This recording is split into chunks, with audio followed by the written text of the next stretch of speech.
Take charge of your thoughts. Take charge of your life. Psychologist, author, speaker, musician, former professor, and the host of Love and Life, Dr. Karen Anderson-Abril. Welcome to Dr. Karen Love and Life. I'm Dr. Karen Anderson-Abril.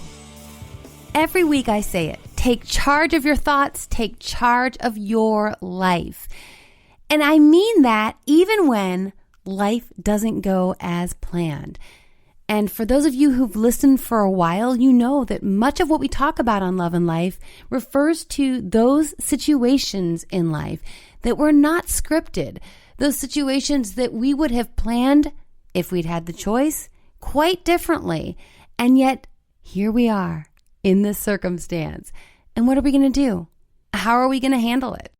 And one such scenario that many people are finding themselves in involves being part of a step family. In fact, according to the Step Family Foundation, 1,300 new step families are formed every day. And over 50% of U.S. families are remarried or recoupled. And of those who do remarry, 66% of those marriages end up in another divorce when kids are involved. So obviously, the blended family doesn't always blend so easily. And that's one part of what we're going to cover on Love and Life today. We've talked about parenting, we've talked about families, but we haven't covered step families per se.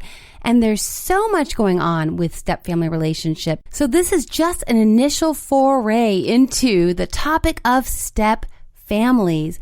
And we're going to look at it from a unique angle. We're going to look at stepmothers, in particular, who enter a step family without children of their own.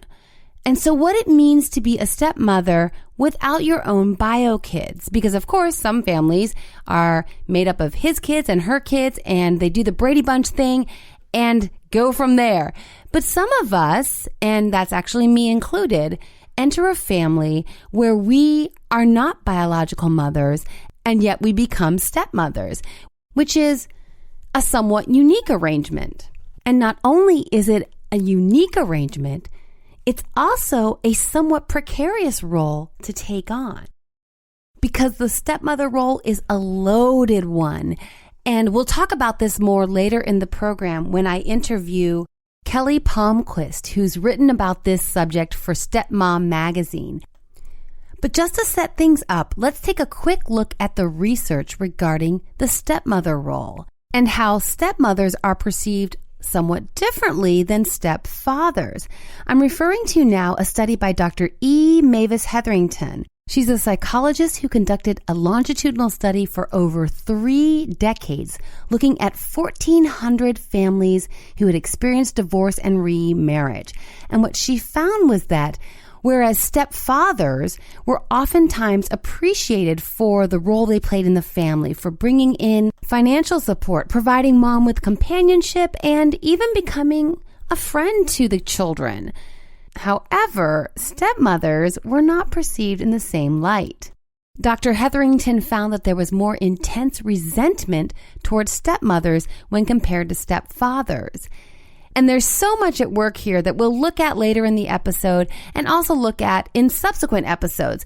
But for now, it's safe to say that stepmothers have challenges, and they are different from the challenges that stepfathers face and that other parents face. And that's a lot to examine in an episode, but we're also going to throw in one more variable. As I said earlier, we're going to look at stepmothers who don't have their own biological children. And we're going to look at stepmothers who don't have their own biological children, but want their own biological children and have experienced infertility. And you're probably thinking, okay, this is getting really heavy duty, and it is. And the reason I wanted to address this is because I came across on Instagram, I follow Stepmom magazine, and I saw a post which featured an article by social worker Kelly Palmquist called The Childless Stepmom: 6 Ways to Cope with Infertility. And I thought, oh my gosh, being a stepmother is a huge challenge. And oh my gosh, infertility is a huge challenge. And this woman is dealing with both of them. And I wonder, does she have a community? Is anyone talking about this? Because my sense is that this is one of those circumstances that there aren't that many people who get it. And what I've found is that we all feel somewhat alienated from time to time. Probably all of us have something in our lives that seems so different from everyone else's. We all have that one thing, or maybe several things, where we go, no one gets it. No one understands me. And we feel isolated and alienated. And I thought, I want to hear Kelly's story, and I want her to have a platform to talk about it. And maybe someone out there will feel encouraged and feel that, you know what, I'm not alone. But just before we speak with Kelly, I'd like to play a clip from a movie called Stepmom. It's an older film now with Julia Roberts, Susan Sarandon, and Ed Harris from a long time ago. I found a scene that's really poignant and really just displays the complexity of the stepmom and biological mom, in this case, relationship, and what it means to be a stepmom, what stepmoms hope to mean to their stepchildren, and how that hope may or may not become a reality. But it's a really lovely clip, just a few minutes, and then we'll get into the interview. Always being compared to you. You're perfect. They worship you. I just don't want to be looking over my shoulder every day for 20 years, knowing that someone else would have done it right, done it better the way that I can't. What do I have that you don't? You're Mother Earth incarnate. You're hip and fresh. You know every story, every wound, every memory. Their whole life's happiness is wrapped up in you. Every single moment. Don't you get it?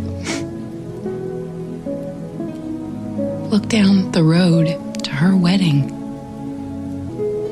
I'm in a room, alone with her, fitting her veil, fluffing her dress,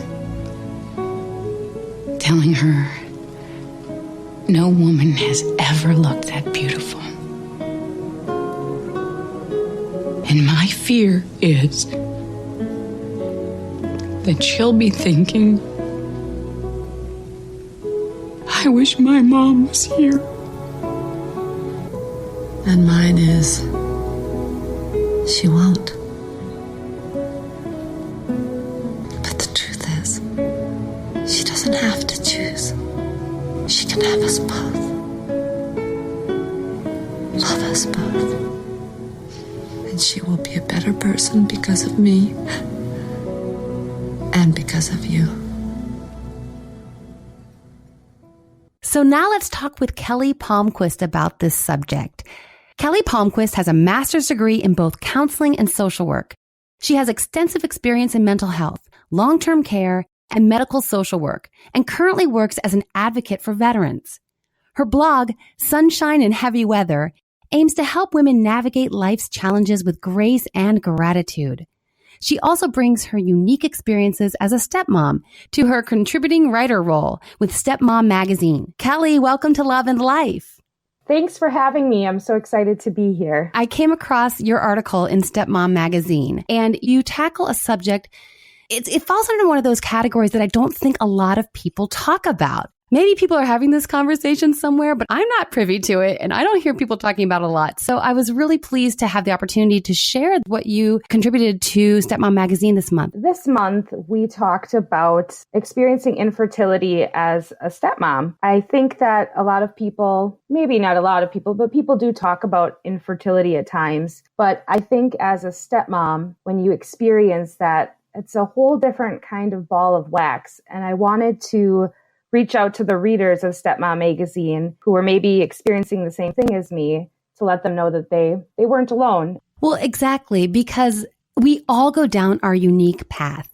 And that's fine. You know, I always think about when we were in college and we're in our dorm and we're best friends with our girlfriends and with our roommates, and we think, we feel so similar.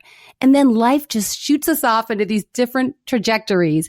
And sometimes we feel so alienated, even from people who once were our just closest confidants. And so for me, very similar to you, I don't know anyone else who's a stepmother but doesn't have their own kids. It's really interesting when you talk about your best friends, because we all do take different paths. And most of my friends, they have children, young children. So there's the first piece of that I have. He actually just turned 18 on Saturday, my stepson. I have a few friends who have experienced infertility. However, I don't have any friends that are stepmoms and experienced infertility. Or like you said, yeah, I do have a friend who is a stepmom, but she has an ours baby with her husband. So I did very much have felt like I've been on an island, kind of living my own existence over here. And it is a topic that I think should be talked about, because I'm sure there's other gals out there experiencing this too.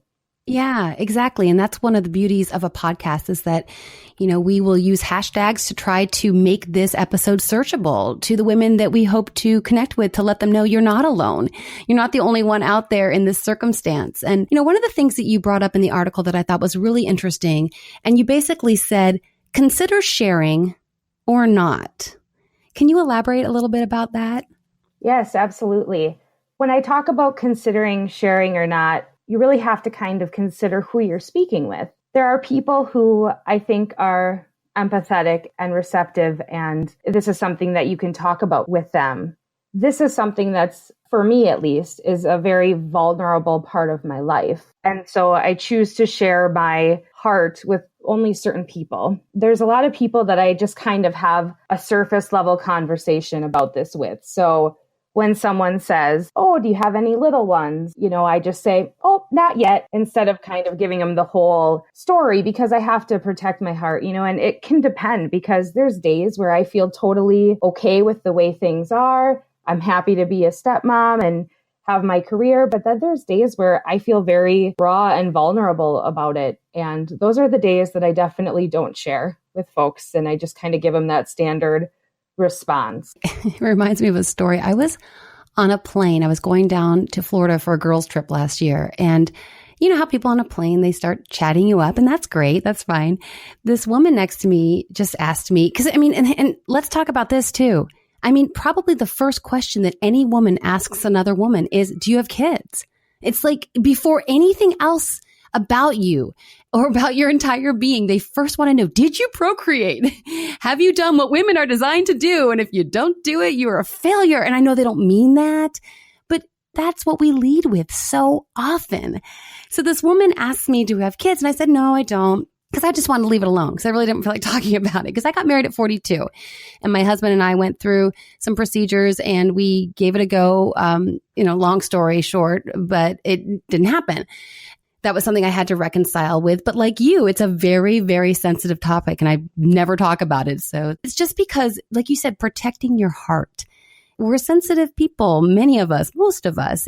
So anyway, I tried to just kind of shut down the conversation with this person who I'd met all of 20 seconds ago, but she was not going to be deterred. She was going to soldier on and we were going to talk about kids.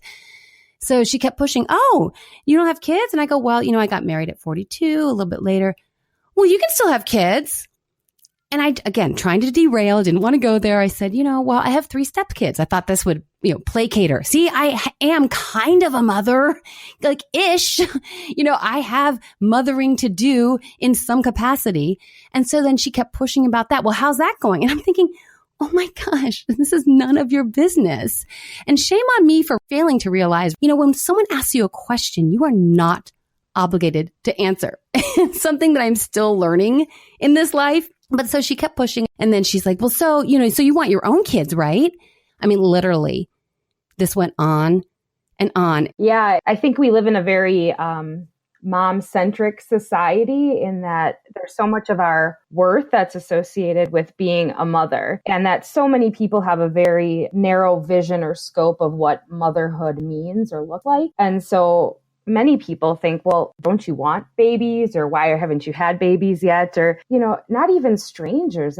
People, family members who who know me and friends who know the situation still will ask about it consistently, even though I've been pretty upfront with those people closest to me. And it's just amazing that people do lead with that so much, and that it's so much at the forefront of people's mind instead of asking me about, my career or my husband or my stepson, that it's about when are you going to reproduce? Well, I wrote a book called Single is the New Black, Don't Wear White Till It's Right. And what's interesting is that so many of the themes that I address in that book, having been single for a long, long time and getting also very invasive, intrusive questions thrown at me by random strangers, or like you said, even family members and people who are close to me who I would expect that they would maybe have a little bit of sensitivity to understand that, kind of, hey, if I want to talk about this, I'll bring it up. Otherwise, let's talk about, my career, my travels, my hobbies, my volunteer work. And there's a lot of other things we can talk about. I've also found that when people read my book, some of them said, you know what? It's not so different. It's pretty much any sensitive topic that maybe someone else hasn't experienced themselves. And so they lack that understanding that really this is something that's kind of off limits unless the person who's going through it brings it up.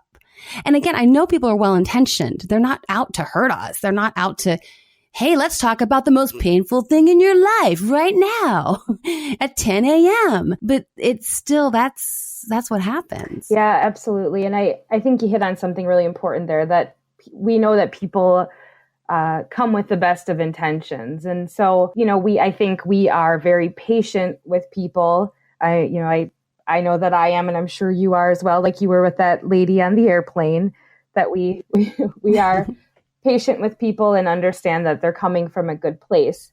However, I also think it's important that we talk about this so that maybe eventually there's a little bit of a shift and people maybe think again about before really pressing people on these type of questions. And, maybe if one person hears this and then they think to themselves, gosh, I do that with women I just meet, right. Then maybe someone else doesn't have to experience that. Yeah.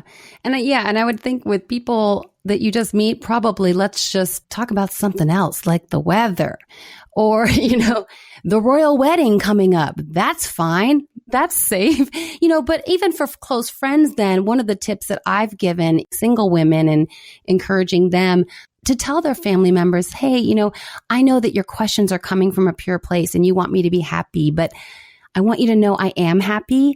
And if there is something really spectacular happening in my love life, you'll be the first to know. I would love, like in a perfect world, I'd love for people to maybe approach someone like you or me with the question from a perspective of, hey, hey, Kelly, this is something I don't hear you talking about. And maybe that's because it's something you don't want to talk about. But also, I know that motherhood is a big deal. And so if it's ever something you want to discuss, please, I'd love to hear your thoughts on it and hope I could be supportive. Something like that is like a way of kind of broaching the subject and then giving the person that you're talking to permission to either go, yeah, thanks. I kind of do feel like talking about it. And this feels like a safe context now, as opposed to kind of bombarding the person or interrogating them. Yeah, I absolutely agree. Because when you think about when we talk with people about other things that are maybe sensitive in their life, whatever that may be, say, someone just went through a recent breakup, probably the first words out of your mouth aren't going to be, how are you handling the breakup? You kind of see, right. you feel it out and you see it. Is this something that the person really wants to talk about right now? Or do they maybe want to stick to more surface level topics? And I think if we can do that with infertility, that a lot of women would probably find navigating those conversations better, or that would give me a cue that perhaps this is someone that I can share with and I can let my guard down with, because they've shown me that they respect that this is sensitive and they're empathetic to that. Yeah, I love that they've shown that they respect that this is sensitive. I think that's really well put.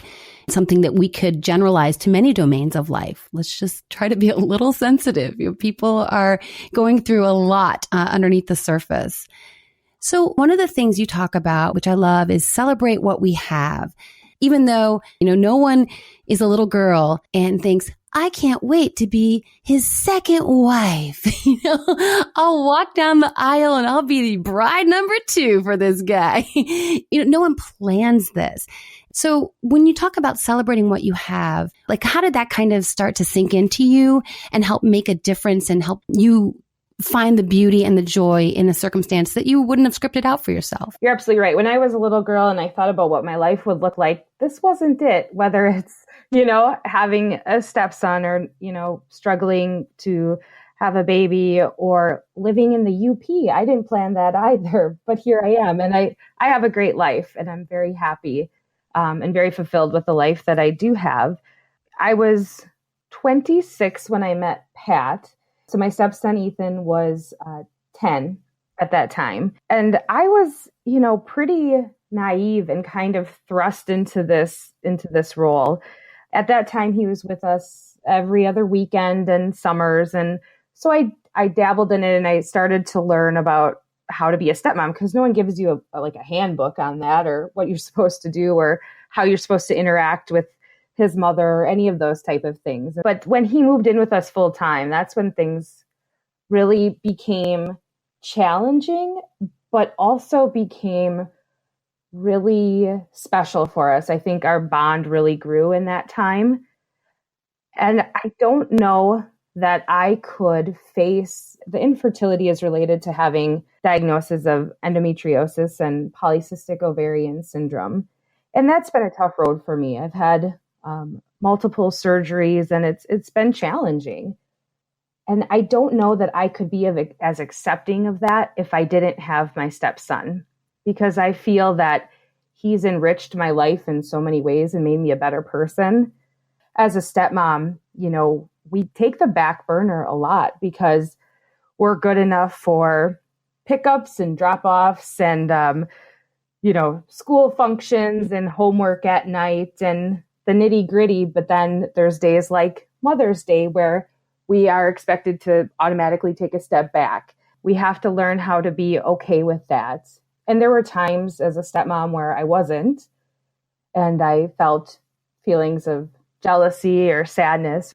But my relationship with him and the special bond that we share has taught me so much about myself and has taught me to be selfless. And I think that if I ever do have the opportunity to bring another child into our home, whether that be through me carrying a pregnancy or adoption, I'm so much more prepared to be a mother than I was when I got married.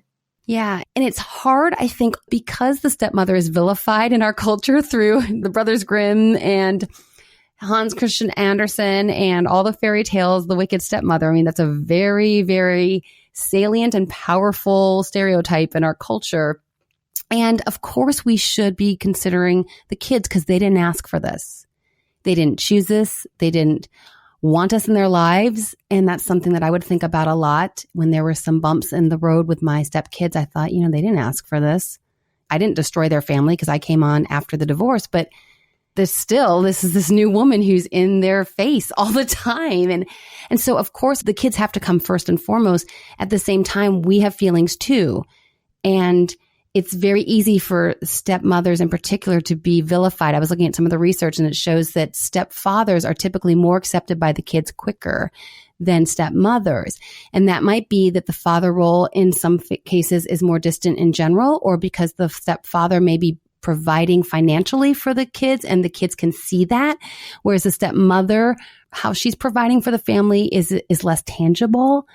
But yeah, I'd be curious to hear what you think about just the stepmother role in general and your experience as you've been moving through this. Yes, absolutely. That is so true. I was just talking with my best friend about this. She grew up with step parents on both sides, a stepmom and a stepdad, and had different kind of experience than the relationship that I have with my stepson. It wasn't easy for them. And she said, to be honest with you, before you were a stepmom, this was my opinion of stepparents, that they kind of are just coming in, messing things up. So that was really interesting for me to hear. And so I had to really define for myself what kind of a stepmom I wanted to be. And that wasn't easy. Yeah, I love that you bring that up because it's something I definitely experienced and I've never really articulated the way you just did. The role. Like I remember when we first got together, I remember thinking, well, when we first got engaged, rather, I remember thinking, so I think I'll just be Dad's wife. And I'm here. I'll be pleasant and kind and supportive and encouraging and fun. I'll try to be fun, because I have nieces and nephews. So I thought I can do the fun aunt role, and I'll just transition that to the step family. And my contribution will be, because they have a mom and she's very involved. And so I'm not going to try to step on any toes or not trying to do anything there. So I will be Dad's wife, and I love your father so much, and I make him happy. So that will make you happy because Dad's happy, and that makes kids happy. That's how I had it. I had it in my head. This is what's going to happen. But even though the kids were not little, there were still some very, very rough patches of developmental transition. And that should have been expected, but I didn't really expect it. And which is funny is that I'm a psychologist. You're a social worker. And if we didn't anticipate some of the bumps in the road, who would, right? So then the role became, I realized that the role couldn't be just the fun, almost aunt-like figure, because there was just parenting that was, when they were at our house, there was still parenting that needed to be done. And that was hard for me at first because I had a say and I wanted to say what I had to say. I'm a developmental psychologist, so no, I'm not a parent, but I've studied some stuff pretty intensely.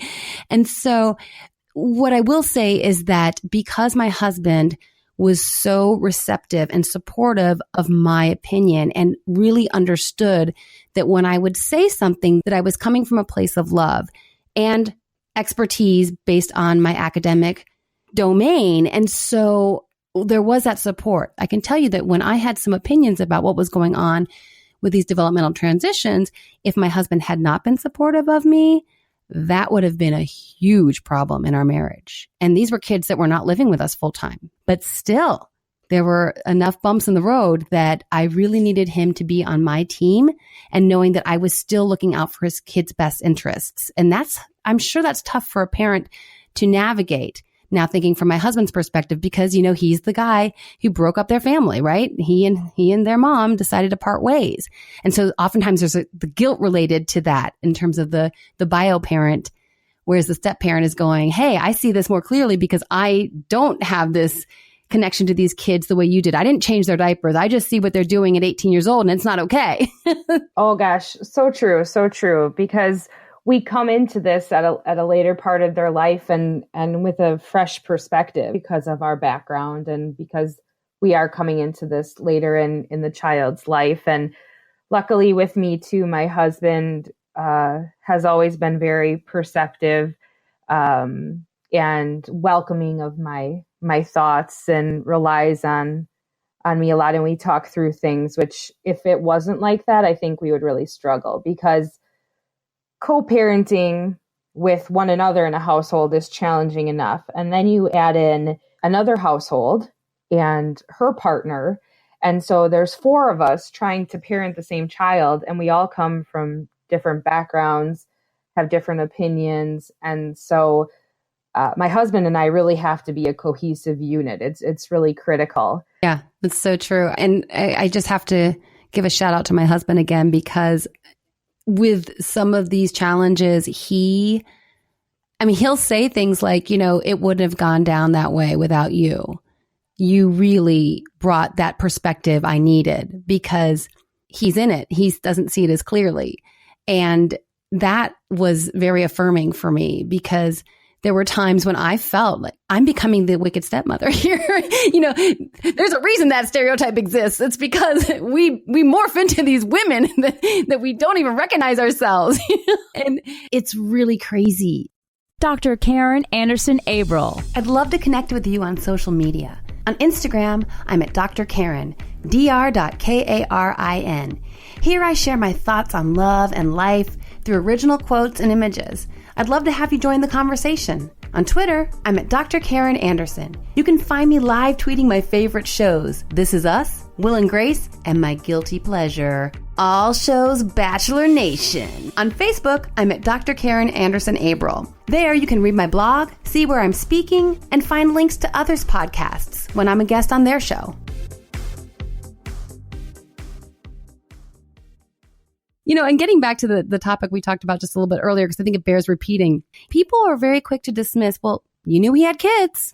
Mm-hmm. Okay, so that means because I knew he was divorced and because I knew he had children, that means that anything that I experience, I have to completely minimize and dismiss. Oh, absolutely.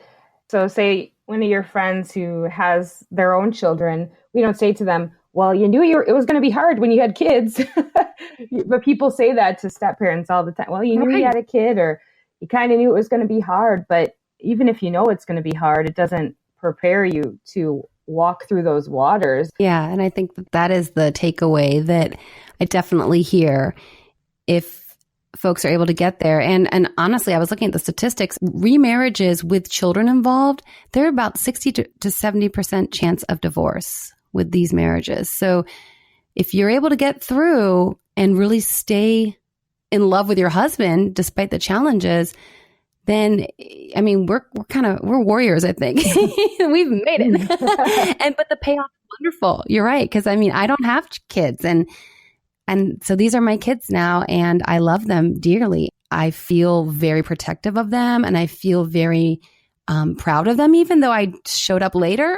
There's portions of their development that I go, I think I played a little role there. I think I can take a little credit there. Absolutely. Yeah. And he will say this, and I don't say this to be boastful at all. I think that he would say, without me in his life, maybe a certain thing wouldn't have happened. And he can articulate that, which is really wonderful. Just like without his mom, certain things wouldn't happen, or without his dad or his mom's boyfriend. We all play our role in his life and can all be proud of who he's become. And we all have a piece of that. Excellent. Yeah. And then just as we leave listeners, can you share your friend Nikki's perspective? I just loved that. It was probably my favorite part of your article. I thought it left a very poignant message with the reader. Yes, absolutely. She is a stepmom and then had an ours baby with her husband. And I asked her, because she's someone I picked her brain because when I first met her, they didn't have the baby together. They had her stepson. And so she really helped me navigate that. And I kind of have gone back to her from time to time. And I said, well, because I don't know if I'll ever experience being a biological mother. And is there a difference? Do you feel differently about these two children? And she said, I love both my boys equally, but the fact that her stepson chooses to love her, he doesn't have to, but he chooses to love her, is so meaningful for her she said that's just the most fulfilling and life-giving thing that he made that choice to love her. That's really beautiful. Yeah, I wanted to leave with that because I just thought that was such a lovely, lovely reframe. My listeners know I'm a big fan of a reframe, and I'm sure you are too as a clinician, just to look at this whole scenario and then twist it and go, they don't have to love us. But oftentimes they do. And what a beautiful gift that is. Kelly, what else do you want to share with listeners? Anything else? Where can they find you? We talked about it at the top of the hour, but go ahead and let them know where to find you. Yeah, absolutely. So I am online. My blog is sunshineinheavyweather.com. I talk about being a stepmom and coping with chronic illness and all the different kind of happenings in life and this journey we all take together. So that's where you can find me there. I'm on Instagram at Kelpalms, which is KELPALMS. And I just want to say thank you so much for having me on. This was really fun, and I always love connecting with another stepmom, so it's been great. Thanks, Kelly. Thank you. The love and life hack for this week is you're not alone. And I know that that's a cliche, and I hate giving you a hack that's a cliche, but really, that's what this episode was all about. To let you know that whatever that thing is, that thing that you feel so alienated from everyone else about, that thing that you are really convinced that no one gets, someone gets it. Someone out there gets it. You are not alone. Take charge of your thoughts. Take charge of your life. I'm Dr. Karen Anderson Abril. Until next time, make it a great week.